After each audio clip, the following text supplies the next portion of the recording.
ये हमारा cash flow statement का पार्ट 2 स्टार्ट होगा। इस पार्ट 2 में हमने क्या करना है, ये जो हमारे फॉर्मेट था कैश फ्लो का, जो मैंने कहा था कि एक बहुत बड़ा फॉर्मेट है जो याद करना पड़ेगा, इसमें मैं तेरे को वो फॉर्मेट समझाऊंगी और वो तूने आज की क्लास में याद करना ही है। वो याद करने के बाद ही कैश फ्लो के स्टेटमेंट, जो स्टेटमेंट्स के क्वेश्चन होते हैं वो बन पाते हैं, वरना तो वो फॉर्मेट के बिना कुछ भी नहीं है। तो फॉर्मेट याद करना पड़ेगा, तो वो मैं समझा दूँगी कैसे करना है क्या नहीं करना। उससे पहले ये देख, हमारे यहाँ पे जो पार्ट 2 में मैंने तेको बताया, हमारे पास क्या होता है बेसिकली, ये 3 हमारे पास एक्टिविटीज़ होती हैं कैश फ्लो स्टेटमेंट में। पहली होती है ऑपरेटिंग एक्टिविटी, दूसरी इन्वेस्टिंग एक्टिविटी, तीसरी फाइनेंसिंग एक्टिविटी। ठीक है, तो ऑपरेटिंग एक्टिविटीज़ बेसिकली क्या होती हैं, 3 तरीके की एक्टिविटीज़, ये समझ आ गई कौन कौन सी? Operating, investing and financing. Operating होती है जो आपके रोज़मर्रा के खर्चे होते हैं, जैसे कि सैलरी देनी है, वेजेस देने हैं किसी को, या कोई सामान ख़रीदना है, बेचना है, कोई जो मतलब नॉर्मल सामान, एसेट्स नहीं कह रही मैं, नॉर्मल सामान, कोई हमने स्टेशनरी ख़रीदनी है या कुछ ख़रीदना है। तो ये जो रोज़मर्रा के खर्चे हैं ये होते हैं हमारे ऑपरेटिंग, मतलब डे टू डे ऑपरेशनल खर्चे, उसे हम ऑपरेटिंग एक्टिविटी में काउंट करते हैं। Then comes investing activity.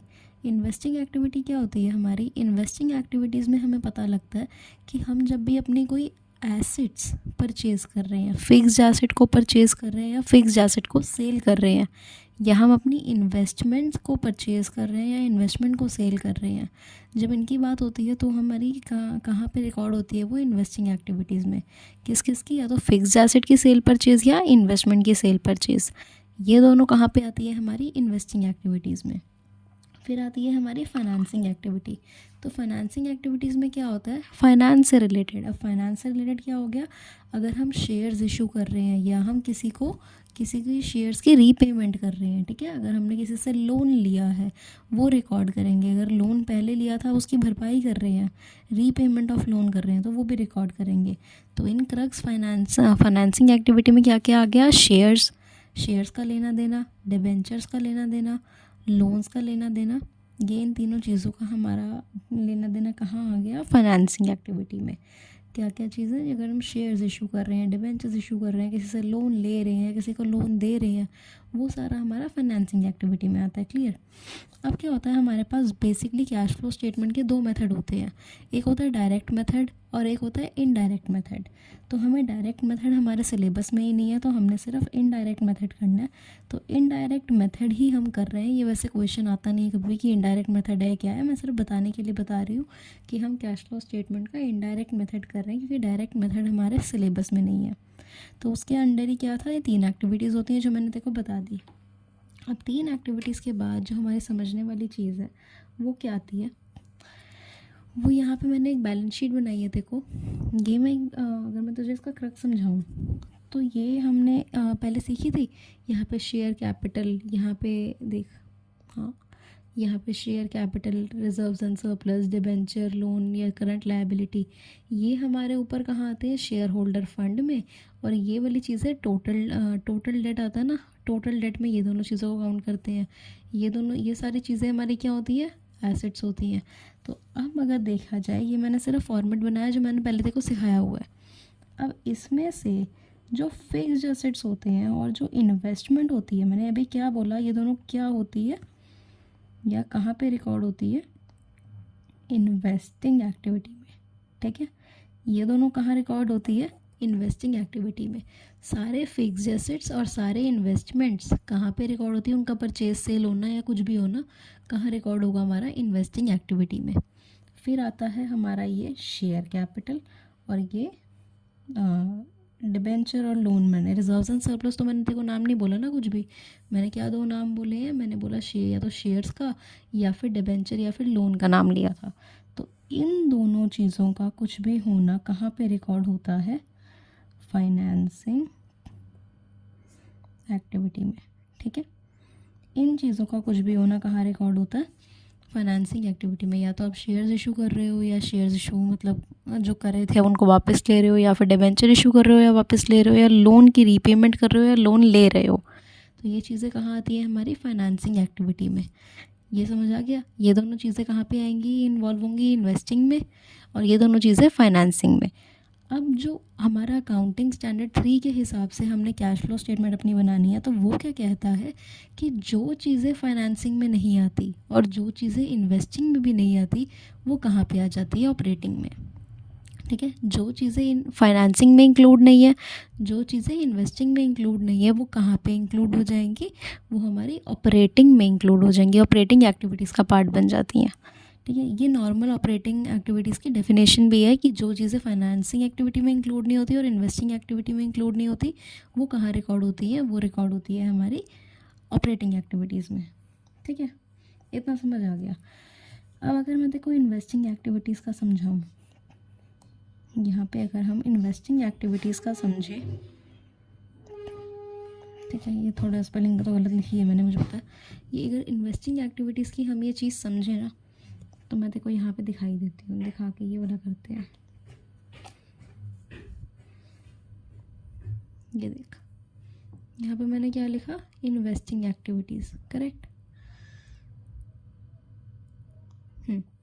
तो यहाँ पे ये मैंने इन्वेस्टिंग एक्टिविटीज़ की ये चीज़ें लिखी पड़ी हैं। मैंने क्या बोला था? फिक्स्ड एसेट क्या याद रखना है? बस फिक्स्ड एसेट्स और इन्वेस्टमेंट, तो उन्हीं के बारे में देखते हैं। ये मैंने कहा था या तो सेल परचेज होगा, अगर सेल ऑफ फिक्स्ड एसेट हो रही है तो उसे प्लस करना है। इन्वेस्टिंग एक्टिविटी में क्या करना है वो चीज़ें यहाँ पे लिखी हैं। अगर फिक्स्ड एसेट की सेल हो रही है या इन्वेस्टमेंट की सेल हो रही है, तो मैंने इन दोनों को एक साथ ही इंक्लूड करा। फिक्स्ड एसेट या फिर इन्वेस्टमेंट की सेल अगर हो रही है तो उसे प्लस करना है। सेल हो रही है तो प्लस क्यों करेंगे? अब तेरे दिमाग में आ रहा होगा। अब हम क्या बना रहे हैं? हम बना रहे हैं कैश फ्लो स्टेटमेंट।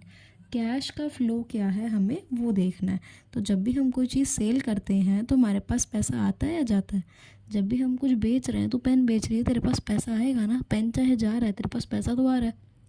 तो हमें यहाँ पैसे की मूवमेंट देखनी कि कहाँ हो रही है। सेल करने पे पैसा आता है, इस करके हम प्लस कर रहे हैं। तो सेल ऑफ फिक्स्ड एसेट्स या फिर इन्वेस्टमेंट प्लस होती है, तो इसका ऑपोजिट क्या हो जाएगा? परचेज माइनस होगी। परचेज ऑफ फिक्स्ड एसेट या इन्वेस्टमेंट माइनस करेंगे। और एक फिर पॉइंट आता है, अगर आपको कोई इंटरेस्ट रिसीव हुआ है या रेंट रिसीव हुआ है या डिविडेंड रिसीव हुआ है, उसे भी हम क्या करते हैं? यहाँ पे ऐड करते हैं। कहाँ पे? इन्वेस्टिंग एक्टिविटी में। ये सिर्फ इन्वेस्टिंग एक्टिविटी का पार्ट है, तो अच्छे से करना है कि इन्वेस्टिंग एक्टिविटी में क्या होता है। अगर कोई इंटरेस्ट रिसीव हो रहा है, रेंट रिसीव हो रहा है या डिविडेंड रिसीव हो रहा है, तो उसे हम क्या करते हैं? ऐड करते हैं। तो अभी तक 3 चीज़ें हुई। अगर सेल कर रहे हैं फिक्स्ड एसेट या इन्वेस्टमेंट की तो प्लस, परचेज़ कर रहे हैं फिक्स्ड एसेट या इन्वेस्टमेंट की तो माइनस, अगर इंटरेस्ट रिसीव हो रहा है, रेंट रिसीव हो रहा है, डिविडेंड रिसीव हो रहा है तो प्लस। अब एक ऑप्शनल चीज़ है ये जो कभी कभार आ जाती है पेपर में, उसमें होता है गुडविल परचेज। बेसिकली तेरे पास क्वेश्चन ऐसे आता है, कोई भी चीज़ लिख देंगे ये, सपोज इन्होंने लिख दी गुडविल, ठीक है, ऐसे लिख देंगे गुडविल। एक होगा करंट ईयर और एक होगा प्रीवियस ईयर। अब प्रीवियस ईयर की तेरे पास 2 लाख थी, यहाँ पे अब तेरी हो गई है 3 लाख गुडविल। तो प्रीवियस ईयर से करंट ईयर पे जब हम आए तो हमने क्या देखा? बढ़ गई है गुडविल। अब गुडविल अगर बढ़ रही है तो मतलब परचेज़ करी होगी। ठीक है, गुडविल में 2 ही चीज़ होती है, या तो आप परचेज़ करते हो या तो आप राइट ऑफ करते हो। ये मैं चीज़ समझा दूँगी अभी। या तो गुडविल परचेज़ करते हो या तो गुडविल राइट ऑफ करते हो। तो अगर गुडविल बढ़ रही है तो मतलब परचेज़ हो रही है। तो परचेज जो गुडविल को हम कहाँ लिखते हैं? इन्वेस्टिंग में माइनस करते हैं। परचेज़ करिए ना आपने, परचेज़ करोगे तो पैसा क्या होएगा? जाएगा। जब जाएगा तो माइनस होगा। तो गुडविल परचेज़ माइनस होती है। यही अगर गुडविल राइट ऑफ होती तो वो यहाँ पे इंक्लूड नहीं होती। यहाँ पे जो चीज़ें लिखी हैं बस वो इंक्लूड होंगी। गुडविल राइट ऑफ कहीं और इंक्लूड होती है, वो भी फॉर्मेट करते हैं तो समझ आ जाएगा। तो अभी तक क्या समझा कि गुडविल परचेज़ को क्या करना है? माइनस। और बस ये 4 चीज़ें याद रखनी है इन्वेस्टिंग एक्टिविटी में। जब आपने ये कर लिया ना, उसके बाद क्या होगा? उसके बाद आपका जो भी आंसर आएगा, अगर आपका आंसर आ रहा है पॉजिटिव, अगर आपका आंसर क्या आ रहा है? पॉजिटिव, तो क्या लिखोगे? Cash flow from investing activity. Cash flow from investing activity. अगर प्लस में पॉजिटिव आंसर आ रहा है, बट यही आंसर अगर नेगेटिव में आ रहा है, माइनस में आ रहा है, तो क्या लिखोगे? Cash used in investing activity. क्या लिखेगी? Cash used in investing activity. तो क्लियर है? इन्वेस्टिंग एक्टिविटी में क्या आता है? सेल आती है फिक्स्ड एसेट और इन्वेस्टमेंट की, वो प्लस होगी। परचेज फिक्स्ड एसेट और इन्वेस्टमेंट की माइनस होगी। इंटरेस्ट रिसीव होगा, रेंट रिसीव होगा या डिविडेंड रिसीव होगा तो उसे प्लस करेंगे। और अगर गुडविल परचेज करेंगे तो गुडविल परचेज करेंगे तो क्या होएगा? माइनस होगा। ठीक है, अगर आंसर पॉजिटिव आ रहा है तो फ्लो फ्रॉम, अगर नेगेटिव आ रहा है तो यूज्ड इन। करेक्ट। इतना तो समझ आ गया कि हमने ये चीज़ें करनी है। मैंने तेको ये चीज़ समझा दी थी कि ये दोनों चीज़ें फाइनेंसिंग एक्टिविटी में आती है और ये दोनों चीज़ें इन्वेस्टिंग एक्टिविटी में आती हैं हमारी। अब हम चलते हैं अपनी फाइनेंसिंग एक्टिविटी में। मैंने फाइनेंसिंग एक्टिविटी में देखो क्या बताया था, क्या क्या इंक्लूड होता है हमारे पास। जो इंक्लूडेड चीज़ें हैं वो हमारे पास सिर्फ है ये वाली शेयर कैपिटल, मतलब या तो शेयर्स के रिलेटेड कुछ होगा या डिबेंचर्स के रिलेटेड या लोन के रिलेटेड। इतना समझ आ गया। शेयर्स, डिबेंचर या लोन से रिलेटेड जो चीज़ें होंगी वो फाइनेंसिंग में आएंगी। अब देख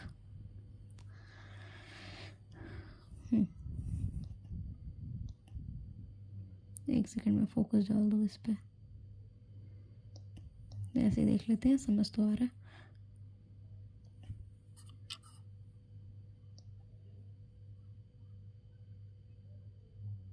हाँ देखो, अब क्या है फाइनेंसिंग एक्टिविटी में मैंने तुझे क्या बताया था कि अगर हम शेयर्स, डिबेंचर और लोन की बात करेंगे, तो अगर आप कर रहे हो इशू ऑफ शेयर्स या इशू ऑफ डिबेंचर या किसी से लोन ले रहे हो, लोन ले रहे हो, दे नहीं रहे, लोन अभी ले रहे हो।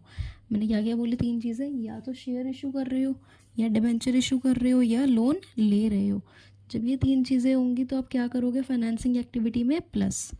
अगर आप इशू ऑफ कर रहे हो, शेयर्स को इशू कर रहे हो, डिबेंचर्स को इशू कर रहे हो या लोन ले रहे हो, तो आप क्या करोगे, ऐड करोगे।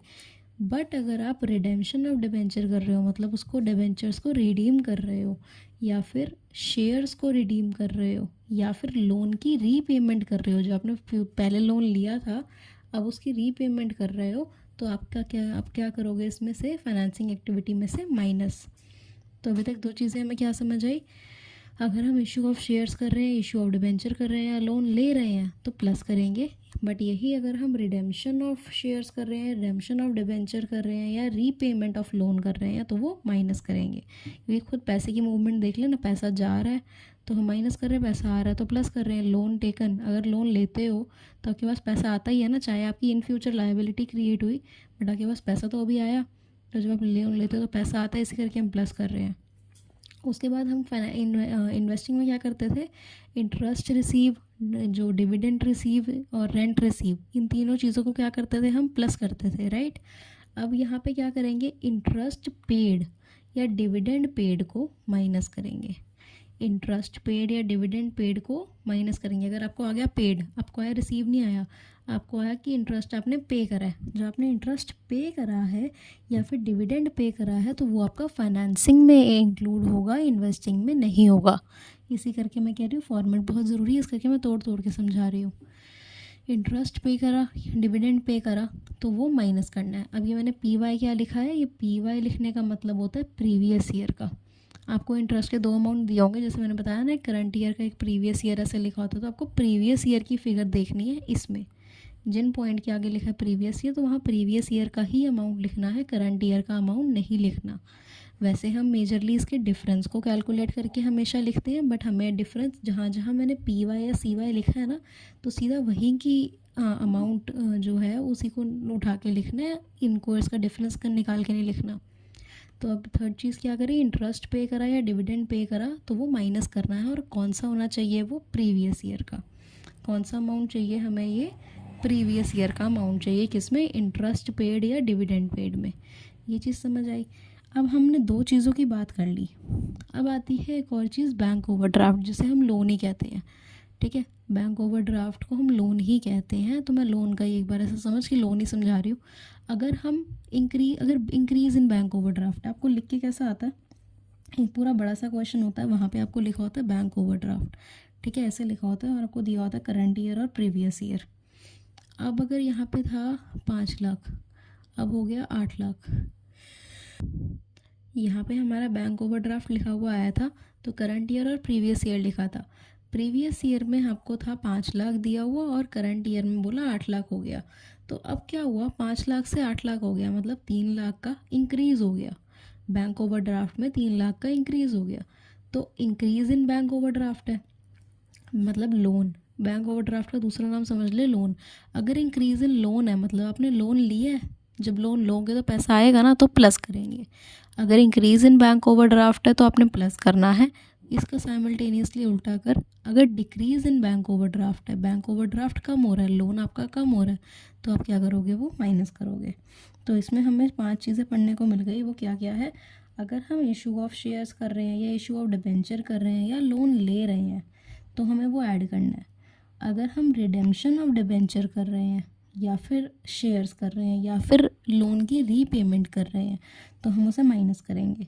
फिर थर्ड आता है, अगर आप इंटरेस्ट पे कर रहे हो या डिविडेंड पे कर रहे हो तो वो आप माइनस करते हो, बट कौन सा माइनस करना है, सिर्फ हमें प्रीवियस ईयर का लेके, हमें कंसिडरेशन में करंट ईयर का नहीं लेना, हमें सिर्फ प्रीवियस ईयर का लेके माइनस कर देना।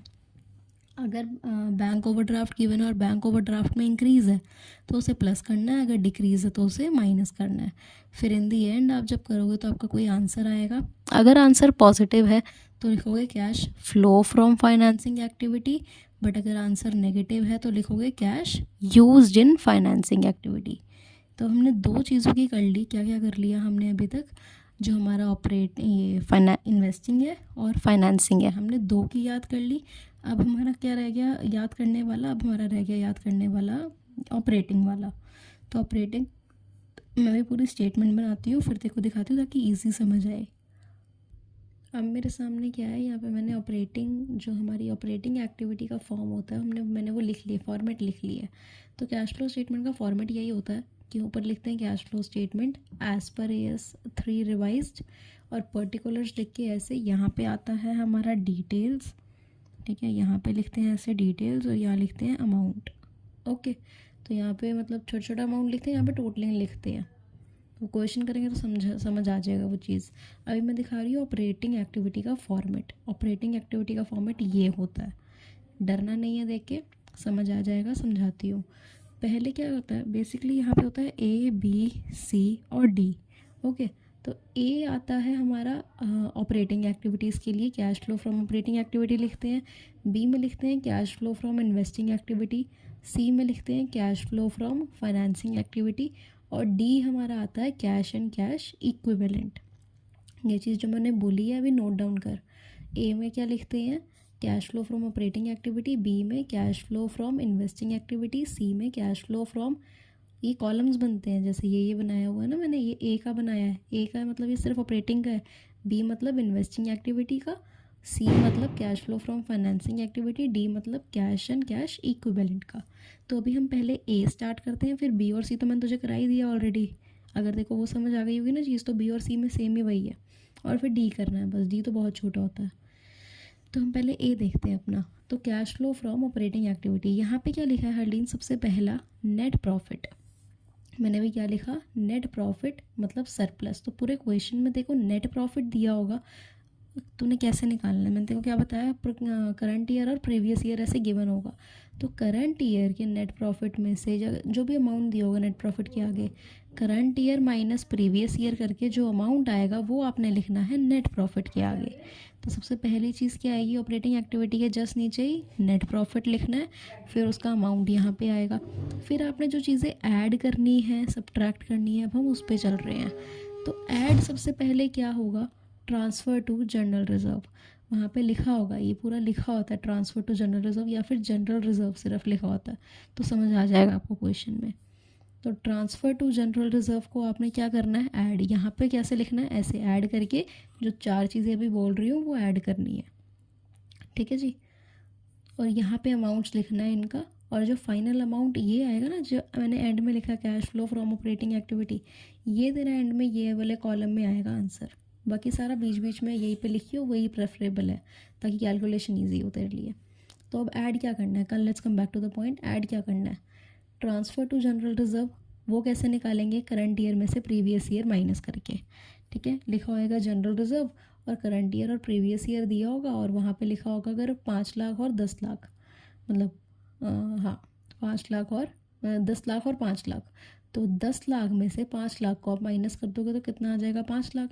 5 लाख किसके आगे आ जाएगा, ट्रांसफ़र टू जनरल रिज़र्व के आगे, मतलब अमाउंट बताने का बता रही हूँ कैसे करना है। तो पहली चीज़ क्या यहाँ ऐड होनी है, transfer to general reserve, current year minus previous year करके अमाउंट आएगा। फिर करना है इंटरिम डिविडेंड। फिर ऐड क्या करना है, इंटरिम डिविडेंड। अब इंटरिम डिविडेंड क्या होता है, बेसिकली प्रॉफिट का कुछ हिस्सा, ये कुछ हिस्सा होता है। ये प्रॉफिट तो पूरा ही प्रॉफिट है, ठीक है, पूरा जो सर्कल बनाया है वो प्रॉफिट। तो प्रॉफिट का कुछ हिस्सा क्या होता है हमारा, डिविडेंड। प्रॉफिट का कुछ हिस्सा डिविडेंड होता है। वो डिविडेंड कौन डिसाइड करता है, बीओडी, कंपनी के जो बोर्ड ऑफ डायरेक्टर्स होते हैं वो डिसाइड करते हैं कि कितना हिस्सा देना है प्रॉफिट का एज डिविडेंड। और वो डिविडेंड क्या होता है, वो तो नॉर्मल डिविडेंड हो गया। अब इंटरिम डिविडेंड क्या होता है, बेसिकली क्या होता है, ये जो डिविडेंड होता है ना, इसको कंपनी अनाउंस करती है जिस साल, उसके अगले साल पे करती है। ये प्रोविज़न फॉर टैक्स जैसा ही है, जिस साल कंपनी अनाउंस करती है उसके अगले साल पे उतना करती है वो। अब क्या होता है, जो इंटरिम डिविडेंड होता है ये एक स्पेशल काइंड ऑफ डिविडेंड होता है जो कि कंपनी अपने शेयर होल्डर्स को देती है, इसी साल अनाउंस करके इसी साल दे देती है, ठीक है। ये होता है इंटरिम डिविडेंड, कि बस शेयर होल्डर्स को खुश करने के लिए कुछ पैसा दिया जाता है कंपनी की तरफ से शेयर होल्डर्स को, ताकि वो खुश हो जाए अपने शेयर होल्डर उनके, तो वो उससे कहते हैं इंटरिम डिविडेंड। तो क्वेश्चन में से साफ साफ लिखा होता है इंटरिम डिविडेंड इतना। तो इंटरिम डिविडेंड आपने लिखना है, समझ आ गया इंटरिम डिविडेंड क्या होता है, कि सिर्फ शेयर होल्डर्स को खुश करने के लिए जो थोड़ा सा डिविडेंड कंपनी प्रपोज करके दे देती है वो होता है। तो यहाँ पे आपको इंटरिम डिविडेंड समझ आ गया। तो इंटरिम डिविडेंड भी क्या करना है, हमने ऐड करना है। फिर आता है प्रपोज्ड डिविडेंड। फिर ऐड क्या करना है, प्रपोज्ड डिविडेंड। प्रपोज्ड डिविडेंड आपने कौन सा, करंट ईयर का या प्रीवियस ईयर का, प्रीवियस ईयर का।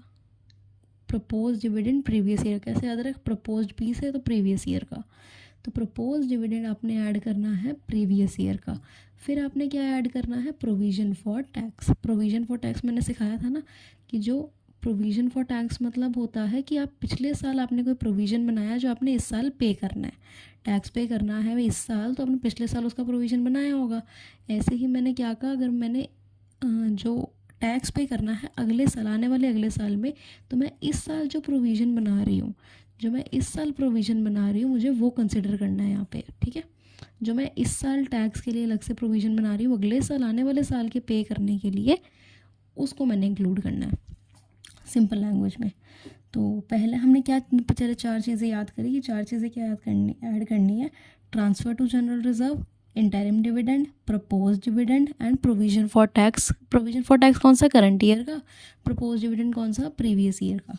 तो इन चारों चीज़ों को तो याद कर सकती है टिप ऐसे, ठीक है। इन चारों चीज़ों को कैसे याद कर सकती है, निमोनिक से टिप, टी से transfer to general reserve, I से इंटरिम डिविडेंड, पी से propose dividend and then P से प्रोविज़न फॉर टैक्स। इस पी का मतलब है प्रीवियस ईयर वाला, इस पी का मतलब है करंट ईयर वाला, ठीक है। ये मैंने देखो एक निमोनिक से याद करवा दिया कि हाँ ये निमोनिक से तो याद कर सकती है। फिर आपके जब ये कर लोगे तो आपके पास वो नहीं आ जाएगा कैश फ्लो फ्रॉम इन्वेस्टिंग, मतलब कैश फ्लो फ्रॉम या यूज इन ऑपरेटिंग एक्टिविटीज़, अभी नहीं आएगा। अभी हमने और भी चीज़ें करनी है इसमें। फिर हमने क्या, फिर जब ये चीज़ें लिख देते हो ना, आप ऐड कर देते हो, फिर आपका आता है net profit before tax and extra ordinary items. जब आप ये चीज़ें ऐड कर देते हो तो आपका आंसर आता है एक, जो उसको प्लस करके जो भी आपका आंसर आता है उसको आप क्या नाम देते हो, net profit before tax and extra ordinary items. तो ये आंसर आ गया, ये आंसर आता है आपका प्लस करके, ये कोई आपका वो नहीं है, आपको क्वेश्चन में नहीं दिया होगा, ठीक है। तो ये आपको याद रखना है क्या होता है, कि net profit before tax and extra ordinary items, इसके आगे कोई अमाउंट आएगा जो आपको प्लस आपने करा होगा ऊपर से सब कुछ लेके। इतना समझ आया। उसके बाद क्या स्टेप आएगा हमारा, ऐड और लेस करने का। उसके बाद हमने क्या ऐड करना है, उसके बाद ऐड करेंगे हम अपने नॉन कैश आइटम्स। ये नॉन कैश आइटम्स क्या है, ये नॉन कैश आइटम्स वैसे नहीं है कोई, ये अलग से नाम नहीं है, ये इसका वो को, ये हमें नॉन कैश आइटम्स गिवन नहीं होती क्वेश्चन में, हमारे पास ये है, ठीक है। ये सिर्फ हेडिंग है नॉन कैश आइटम। तो अब नॉन कैश आइटम में हेडिंग देखो पहले आप, ऐड क्या क्या करना है इसमें वो सुन।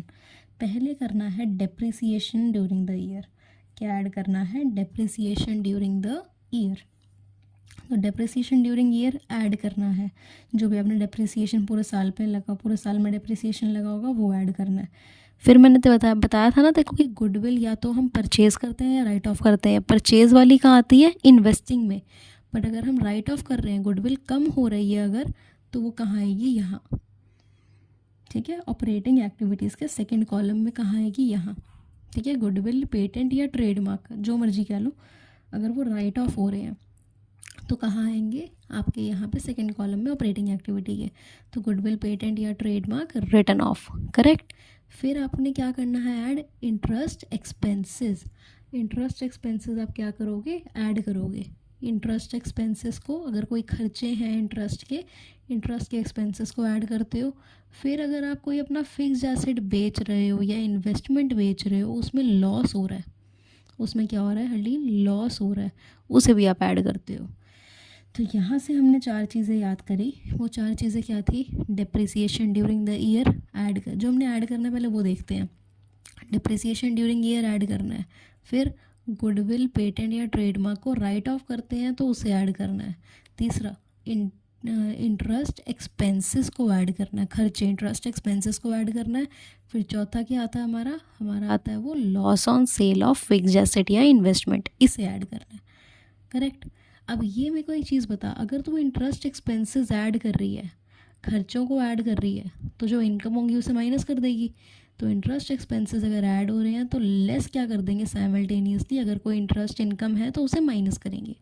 इंटरेस्ट एक्सपेंसेस ऐड होंगे और इंटरेस्ट इनकम माइनस होगी। लेस क्या करना है, इंटरेस्ट इनकम। अब मुझे देख यहाँ पे एक चीज़ बता, loss on sale of fixed asset या इन्वेस्टमेंट क्या हो रहा है, ऐड हो रहा है।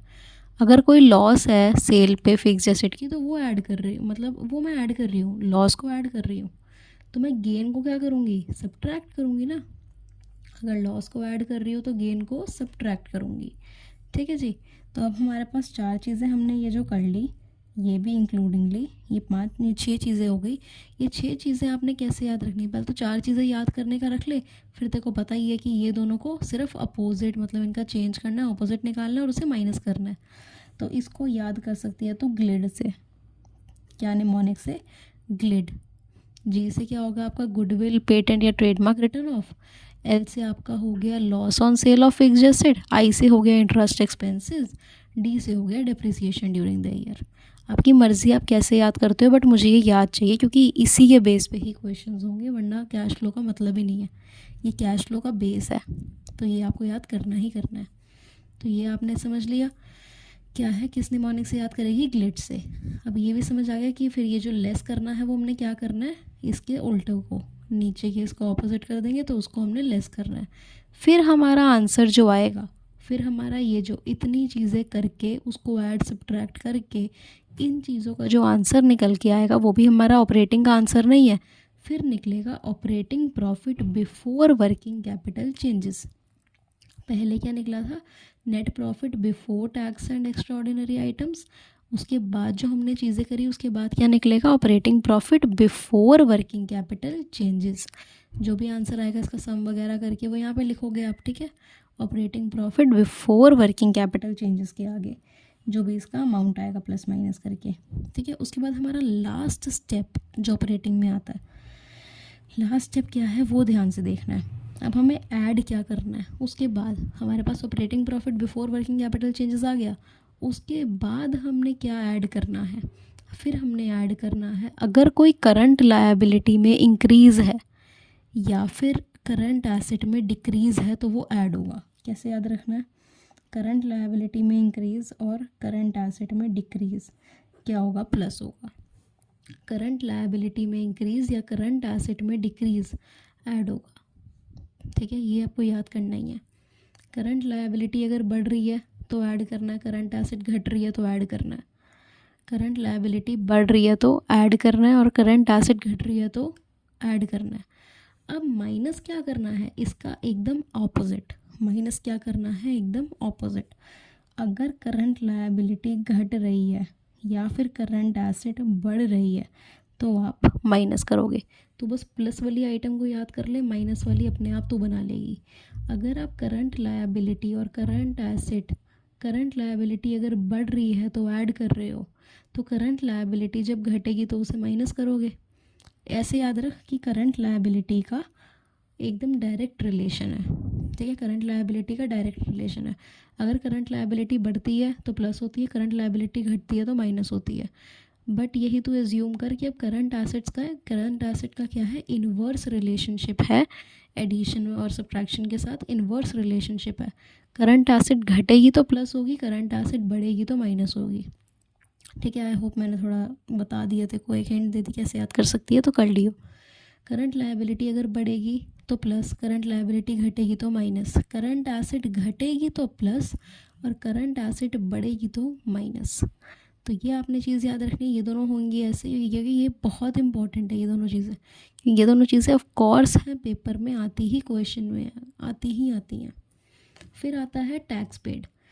मैंने क्या बताया था, टैक्स प्रोविजन फॉर टैक्स में दो तरीके होते हैं, या तो एक टैक्स पेड होता है और एक टैक्स मेड होता है। वो भी बताऊंगी मेड कहाँ पे आता है, पर अभी पेड वाला पढ़ते हैं। दो होते हैं टैक्स पेड और टैक्स मेड। क्या होते हैं, दो होते हैं टैक्स पेड और टैक्स मेड। तो जो टैक्स पेड होता है वो हमारे ऑपरेटिंग एक्टिविटी के थर्ड कॉलम में जाके माइनस हो जाता है। कौन सा वाला टैक्स पेड माइनस करना है, प्रीवियस ईयर का। कौन सा वाला माइनस करना है, प्रीवियस ईयर का। तो ये याद रख, माइनस क्या करना है हमने, टैक्स पेड, इनके बाद करंट एसेट वगैरह के बाद, करंट एसेट और करंट लायबिलिटी के बाद टैक्स पेड हमने माइनस करना है कौन सा, प्रीवियस ईयर का। टैक्स पेड क्या करना है हमने, माइनस करना है प्रीवियस ईयर का। उसके बाद जब तू ये भी कर लेगी, फिर सारी कैलकुलेशन करने के बाद तेरा आंसर जो आएगा, अगर आंसर पॉजिटिव है तो आएगा net cash flow from operating activity. यही अगर आंसर नेगेटिव है तो आएगा नेट कैश यूज्ड इन ऑपरेटिंग एक्टिविटी। ठीक है जी, ये तो मैंने काफ़ी अच्छे से कोशिश करी समझाने की, पूरा फॉर्मेट, ये फॉर्मेट याद ही करना पड़ता है। तो मैंने देखो निमोनिक्स भी दे दिए हैं सारे। ये वाले जो स्टेटमेंट्स हैं ना, net profit before tax and extraordinary item, इसको स्किप नहीं करना, इसके बिना क्वेश्चन ही नहीं है, इसके बिना ऑपरेटिंग एक्टिविटी कुछ है ही नहीं। तो ये आपने लिखने हैं, याद ही करना है पूरा एज इट इज़, रट जा मैं तो कहती हूँ, क्योंकि ये बहुत ज़रूरी है, फॉर्मेट के बिना कुछ नहीं मिलता। तो ये आपको याद करना है। तो ये मैंने समझा दिया, नेट प्रॉफिट, उसके बाद ऐड करना है टिप, फिर आपका आ जाएगा net profit before tax and extraordinary item, फिर आपको ऐड करना है ग्लिड, फिर ऐड क्या करना है, ग्लिड। और ग्लिड ऐड करने के बाद आपको अपने आप देखना है कि इसके ऑपोजिट्स निकाल के माइनस कर देने हैं। फिर आंसर आएगा operating profit before working capital changes. उसके नीचे आप क्या लिखोगे, उसके नीचे आती है आपकी करंट एसेट और करंट लायबिलिटी की ट्रीटमेंट और टैक्स पेड। अगर करंट लायबिलिटी बढ़ रही है तो प्लस, करंट एसेट घट रही है तो प्लस, करंट लायबिलिटी घट रही है माइनस, करंट एसेट बढ़ रही है minus.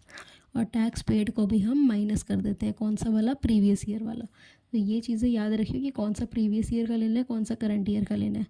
It should be feeded in your mind. जब हम नेक्स्ट पार्ट करेंगे तो ये आपके दिमाग में फीड होना ही चाहिए। फिर आपका आंसर आता है नेट कैश फ्लो फ्रॉम या used in operating activity, correct है। तो हमारे पास ये चीज़ तो हो गई। अब हमने ये तो याद कर लिया कि ये हमारा ऑपरेटिंग एक्टिविटी का पूरा फॉर्मेट चलता है। फिर हमने क्या करना है, मैं देखो एक इन्वेस्टिंग एक्टिविटी का भी एक दिखा देती हूँ, यही से दिखा देती हूँ कि मैं ऑलरेडी करवा चुकी हूँ। तो यही से देख, cash flow from investing activity, ये क्या है, cash flow from investing activity. तो ऐड क्या करना होता है, मैंने अभी तुझे क्या बताया, अगर सेल ऑफ फिक्स्ड एसेट या इन्वेस्टमेंट है तो प्लस करना है, परचेज ऑफ फिक्स्ड एसेट और इन्वेस्टमेंट है तो माइनस करना है। वही इन्होंने करा है, सेल ऑफ फिक्स्ड एसेट को प्लस करना है, परचेज ऑफ फिक्स्ड एसेट या इन्वेस्टमेंट को माइनस करना है। ठीक है, फिर हमने क्या, मैंने तेरे को बताया था कि अगर इंटरेस्ट रिसीव्ड है, रेंट रिसीव्ड है, डिविडेंड रिसीव्ड है तो उसे प्लस करना है। और साथ में एक्सेप्शनल पॉइंट क्या है, अगर कुछ परचेज़ है, गुडविल परचेज या पेटेंट्स परचेज, अगर परचेज़ है, गुडविल परचेज और पेटेंट्स परचेज, सिर्फ ये दोनों चीज़ों की परचेज़, तो आपने माइनस कर देना है। उसके बाद आपका आंसर आ जाता है नेट कैश फ्लो फ्रॉम या यूज्ड इन इन्वेस्टिंग एक्टिविटीज़। ठीक है, ये ऐसे चलता है, ये फॉर्मेट अगर तेरे को दिखाऊँ तो ये फॉर्मेट ऐसे चलता है। ये हमने करना है पूरा फॉर्मेट, ये पूरा मैंने बना लिया ना जब ऑपरेटिंग का, उसके बाद ऐसे बी लिख के फिर लिखूंगी यहाँ पे, जैसे cash flow from operating activity लिखा ना, वैसे ही लिख दूंगी cash flow from investing activity, और नीचे फिर ऐसे लिखना पड़ेगा मुझे। ठीक है जी, तो मैंने देखो अब क्या बता दी, दो चीज़ें हमारी हो गई, ऑपरेटिंग एक्टिविटी का हो गया और इन्वेस्टिंग एक्टिविटी का हो गया। तो याद मोस्ट इम्पॉर्टेंट क्या है, ये current asset, current liability, current liability, current asset. ठीक है, अगर ये बढ़ रही है और ये घट रही है तो ऐड होगा, अगर ये घट रही है और ये बढ़ रही है तो माइनस होगा। करंट लायबिलिटी का डायरेक्ट रिलेशन है, ठीक है, और करंट एसेट का इनवर्स रिलेशन है। डन है दोनों, समझ आ गए क्या बोला मैंने। अब जब ये चीज़ें हो चुकी हैं, फिर हमारा जो रहता है, फिर हमारा जो करने वाली चीज़ रहती है वो है फाइनेंसिंग एक्टिविटी। तो फाइनेंसिंग एक्टिविटी मैं देखो ऑलरेडी बता चुकी हूँ, यहाँ पे मैंने लिखी तो नहीं ना, देखो मैंने करवाई थी ना। अच्छा हाँ, एक सेकंड दे मुझे। फाइनेंसिंग एक्टिविटी में देखो साथ में यहाँ पे लिख देती हूँ ना, फाइनेंसिंग एक्टिविटी। ठीक है, फाइनेंसिंग एक्टिविटी हम पहली चीज़ क्या करते हैं, ये मैं देखो दिखाई देती हूँ यार, तेरा ना टाइम कंज्यूम ही होगा, तो लेट मी शो यू यहाँ पे। ठीक है, एक second, just give me a minute.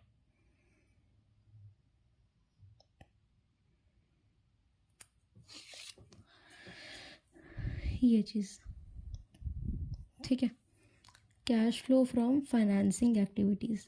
क्या है? Cash flow from financing activity.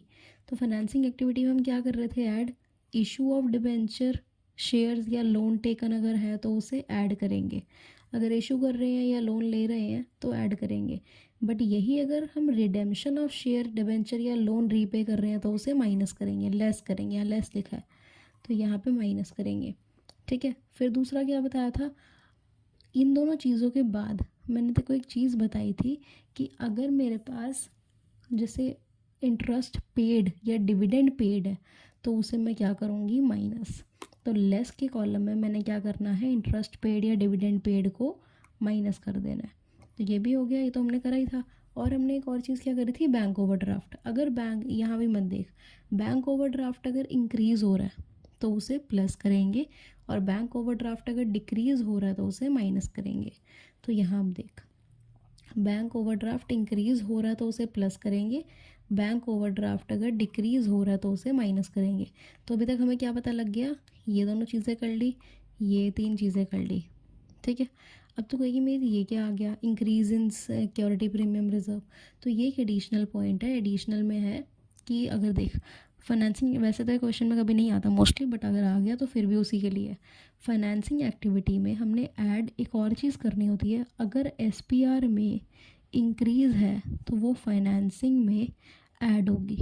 ठीक है, ये बट एसपीआर में अगर डिक्रीज़ है तो वो फाइनेंसिंग में माइनस होगी। यही बस याद रखना है कि अगर एसपीआर, डिक्रीज़ इन एसपीआर है तो वो फाइनेंसिंग में माइनस होगा, बट अगर इंक्रीज़ इन एसपीआर है तो फाइनेंसिंग में वो प्लस होगा। ठीक है, तो बस यही तो था, यहाँ पे पूरा फॉर्मेट हमें ऑलरेडी याद था, बस एक एडिशनल पॉइंट क्या याद करवाया, ये वाला एसपीआर वाला, कि इंक्रीज़ इन एसपीआर है तो फाइनेंसिंग में प्लस, अगर डिक्रीज़ इन एसपीआर है तो फाइनेंसिंग से माइनस। उसके बाद आंसर क्या आ जाता है, जो भी आप प्लस माइनस करते हो उसके बाद आपका आंसर आ जाता है नेट कैश फ्लो फ्रॉम या यूज्ड इन फाइनेंसिंग एक्टिविटी। क्या आ जाता है, नेट कैश फ्लो फ्रॉम या यूज्ड इन फाइनेंसिंग एक्टिविटी। अब आई होप ये चीज़ क्लियर हो गई। देखो तीनों फॉर्मेट याद हो गए, कौन कौन से, तीनों फॉर्मेट्स आपके क्या याद हो गए हैं, आपके फॉर्मेट्स रेडी हो गए, ऑपरेटिंग के, इन्वेस्टिंग के और फाइनेंसिंग के। मैं क्या करूँगी इसके बाद, देखो जैसे ये वाली वीडियो सेंड करूँगी तो मैंने देखो साथ ही में एक पीडीएफ भी सेंड करी होगी, तो उस पीडीएफ में प्रॉपर फॉर्मेट बना हुआ है, अपनी कॉपी में 5-6 बार वो फॉर्मेट बना के अच्छे से याद कर लेना। तो फॉर्मेट आपको मैं भेज दूँगी ये, ठीक है। तो अब तो ये करो, ये समझ आ गया। अब उसके बाद जो करने वाली चीज़ है वो है डी पॉइंट। हमारे पास ABCD हो गए, अब डी पॉइंट कैसे याद करते हैं वो देख। मैंने क्या बताया, डी पॉइंट क्या है, कैश एंड कैश इक्विवेलेंट। क्या है, कैश एंड कैश इक्विवेलेंट। ठीक है, ऐसे लिखते हो डी के आगे, कैश एंड कैश इक्विवेलेंट। अब इसमें क्या होता है, आपको सबसे पहले लिखना होता है A + B + C।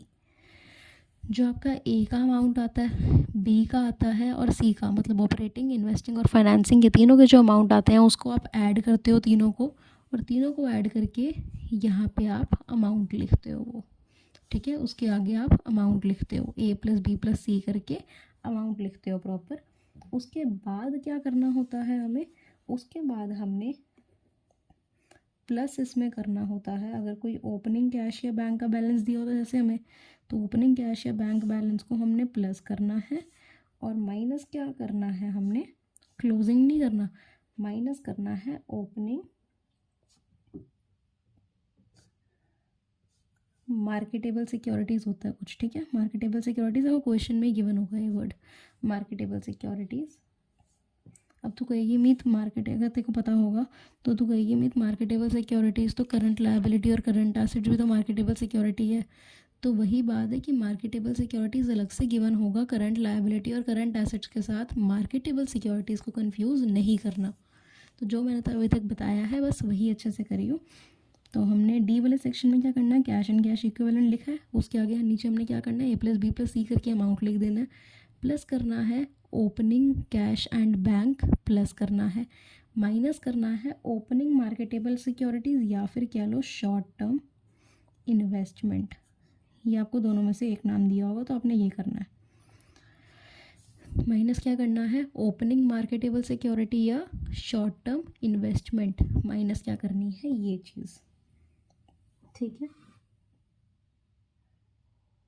मेरे ख्याल से ना, हाँ हर्लीन सुन, ये ओपनिंग को माइनस नहीं करते हैं, हम इन्हें प्लस ही करते हैं। डी वाले में, डी वाले पॉइंट में माइनस कुछ नहीं होता, ठीक है, माइनस कुछ नहीं होगा आपका। आई एम सो सॉरी, वो मैं थोड़ी कंफ्यूज हो गई थी, तो प्लस ही होता है, माइनस कुछ नहीं होता। कैश एंड कैश इक्विवेलेंट के नीचे क्या आता है, ए प्लस बी प्लस सी करके अमाउंट लिख देना है, उसमें प्लस क्या करना है, ओपनिंग कैश एंड बैंक, फिर प्लस क्या करना है, ओपनिंग मार्केटेबल सिक्योरिटीज़ या शॉर्ट टर्म इन्वेस्टमेंट को प्लस करना है, ठीक है। ये प्लस करने के बाद आपका जो भी आंसर आएगा, यहाँ पे थोड़ा हौच पौच हो गया सॉरी, यहाँ पे आपका प्लस करके जो भी आंसर आता है फिर, ठीक है, आंसर ऐसे तो आता नहीं, तो जो भी आंसर आता है वो किसके इक्वल होना चाहिए। आपको कैसे पता लगेगा आपका क्वेश्चन सही है या नहीं है, आपको पता लगेगा अगर आप करोगे ये, अगर आप closing cash and bank, cash and bank plus closing marketable securities के इक्वल आ जाता है ये आंसर। आपने ये पहले तो आप ये आंसर कैसे लाए, आपने ए बी सी को देखा, ए प्लस बी प्लस सी करके अमाउंट लिखा, फिर प्लस करा ओपनिंग कैश एंड बैंक, फिर आपने प्लस करा opening marketable securities short term या फिर शॉर्ट टर्म इन्वेस्टमेंट, इसे ऐड करके आपने एक आंसर निकाल लिया। ये अभी कुछ मत दे, ये वाला लास्ट लाइन मत देख, ये तीनों करके चीज़ें तूने आंसर निकाल लिया। अब जो ये आंसर आया है अगर वो इक्विवेलेंट है किसके, क्लोजिंग कैश एंड बैंक में प्लस कर देगी क्लोजिंग मार्केटेबल सिक्योरिटी। अगर तेरा आंसर आया सपोज 10, ठीक है, और क्लोजिंग कैश एंड बैंक तेरे को दिया था 6 और ये क्लोजिंग मार्केटेबल सिक्योरिटी था 4, तूने अभी ये नहीं देखा, तूने सिर्फ अभी नॉर्मल अपनी चीज़ें करके आंसर निकाल लिया 10। अब तूने चेक करना है कि तेरा आंसर सही है या नहीं है। तो वो आंसर चेक कैसे होगा, आपको देखना पड़ेगा closing bank cash and bank कितना है, वो था मेरा, मैंने देखा वो था मेरा 6, और फिर मैंने देखा क्लोजिंग मार्केटेबल सिक्योरिटी कितना है 4। तो इन दोनों को ऐड करके अगर आंसर आपका वही आता है, इसका आंसर क्या आ रहा है 10, और आपका यहाँ पे आंसर कितना आया 10, तो मतलब आपका क्वेश्चन पूरा सही है। तो ये होता है, तो मतलब आपका पूरा आंसर सही है अगर आपका जो आंसर आया है वो आपका इक्विवेलेंट आ जाता है किसके साथ, closing cash and bank plus closing marketable securities में आपने ये ऐड नहीं करना क्लोजिंग को, ये मैंने सिर्फ एक चेकिंग के लिए बताया कि ये आप लिख सकते हो, आप यहाँ पे इसके आगे लिख सकते हो ये चीज़, इस आंसर के आगे जो आपका आंसर आता है ना एंड में, उसके आगे सामने ये चीज़ आप लिख सकते हो, तभी अच्छा इंप्रेशन पड़ता है। तो closing cash and bank plus closing marketable security, ये जब आप लिख देते हो तो आपके पास, अगर आपको पता लग गया कि आपका ये आंसर सेम आ रहा है मतलब आपका सही है। बट अगर ये सेम नहीं आ रहा, अगर ये मेरा 9 आ जाता है और आंसर मेरा 10 आ रहा है, तो मुझे चेक करने की ज़रूरत है पूरे जो मैंने अपना कैश फ्लो स्टेटमेंट बनाया उसमें कहीं ना कहीं मैंने कोई गलती करी है। तो मैंने तुझे एक बार बताया था ना कि मेरा जो कैश फ्लो स्टेटमेंट था उसमें आंसर पेपर में एक ही बारी में लास्ट में मैच कर गया था, तो मेरे साथ यही हुआ था, मैंने चेक करा और मेरा मैच कर गया था प्रॉपर। बट अगर मैच नहीं करता तो बच्चा काफ़ी परेशान हो जाता है, इस करके वो परेशानी वाली नौबत आने ही ना दे, इतने अच्छे से प्रिपेयर कर लियो कि इजीली कर सके। और ये चैप्टर जो लास्ट के हैं, जैसे रेशियोज़ करवाया था और कैश फ्लो कराया था, मेरी मानते हैं साथ साथ में अच्छे से करते हुए चल, ताकि बाद में भी रिवीजन के बाद मतलब उस टाइम रिवीजन की ज़रूरत पड़े सिर्फ, और कुछ करने की ज़रूरत ना पड़े। तो इसी करके यहाँ पे आप देखना कि अच्छे से कर लो। और ये तो मैंने तेरे को बता दिया क्लोजिंग इसके इक्वल आना चाहिए, बट अगर नहीं आ रहा तो मतलब आपने कहीं ना कहीं गड़बड़ी करी है, तो आपको पूरी स्टेटमेंट दोबारा अपनी चेक करनी पड़ेगी ऊपर जाके कि आपने कहाँ कौन से अमाउंट में गलती कर दी, जो कि आपको नहीं मिलती है इजीली गलती कभी, तो आपको एक दोबारा से पूरा क्वेश्चन ये सॉल्व करना पड़ जाता है। क्लियर?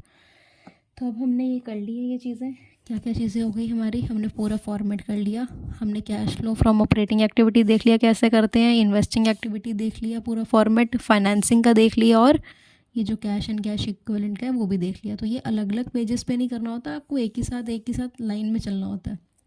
जैसे मैंने ये लिखा था, इसके नीचे ही मैं ये वाला इन्वेस्टिंग का फॉर्मेट घुसा दूँगी, उसके बाद अगले पेज से या फिर साथ ही से मैं, अगर मेरे पास जगह बचेगी नीचे तो मैं साथ ही में फाइनेंसिंग का लगा देती हूँ, और साथ ही में उसके नीचे से डी हम शुरू करते हैं कैश एंड कैश इक्विवेलेंट वाला। तो इसी करके मैं कह रही थी ये क्वेश्चन बड़ा हो जाता है। और अगर आपको जैसे करना है ये पहले, वैसे तो जब हम क्वेश्चन करेंगे ना तब समझ आ जाएगा तुझे, बट क्वेश्चन में हम क्या करते हैं, हमने ये चीज़ नहीं करनी होती कि पहले पूरा फॉर्मेट बना देते हैं, ऐसे नहीं करते। हम क्वेश्चन को देख के जज करते हैं क्या कहाँ पे कैसे लिखना है, इस करके फॉर्मेट याद होना ज़रूरी होता है। तो मैं अगर तेको बताऊँ, पेपर में बेसिकली ऑपरेटिंग एक्टिविटी लिख के 16 लाइन छोड़ दियो, ये मैक्सिमम है, ठीक है, इससे ज़्यादा मत छोड़ियो, इतनी छोड़ियो बस। ऑपरेटिंग एक्टिविटी में वैसे इतनी चीज़ें आती नहीं हैं 16 आइटम, तो बट फिर भी अगर जैसे प्रैक्टिस कर रही है तो मैं बता रही हूँ, 16 लाइनें छोड़ दे, ये लिख के, ये वाली लाइन लिख के 16 लाइन छोड़ दे, फिर बी वाला पॉइंट लिख cash flow from investing activity, फिर 6 लाइन छोड़, फिर फाइनेंसिंग लिख कैश फ्लो, फिर सी लिखना है cash flow from financing activity, फिर नीचे 6 लाइन छोड़ दे, और लास्ट में डी लिख के कैश एंड कैश इक्विवेलेंट लिख के अपना क्वेश्चन स्टार्ट करना है। ऐसे होता है। तो मैं साथ ही में देखो क्या करूँगी, एक फॉर्मेट शेयर करूँगी, इसके बाद फॉर्मेट से गो थ्रू हो ताकि देखो समझ आ जाए एकदम कैसे बना हुआ है ये। क्लियर? तो ये हो गया हमारा पार्ट 2। अब हम मिलेंगे पार्ट 3 में, जिसमें हम क्वेश्चंस भी अपने स्टार्ट करेंगे ताकि हमें समझ आ जाए कि ये है क्या कैश फ्लो स्टेटमेंट। उससे पहले मैं यही रिकमेंड करूँगी पार्ट 1 और 2 के बेसिक्स अच्छे से कर ले, क्योंकि अकाउंट्स प्रिपेयर करना और ये फॉर्मेट याद करना, इसी से ही आगे चल सकते हैं हम कैश फ्लो स्टेटमेंट में, अदरवाइज़ नहीं चल सकते। तो make sure you do that. और अब पार्ट 3 जब करेंगे तब उसमें क्वेश्चन सॉल्व करते हैं अच्छे से।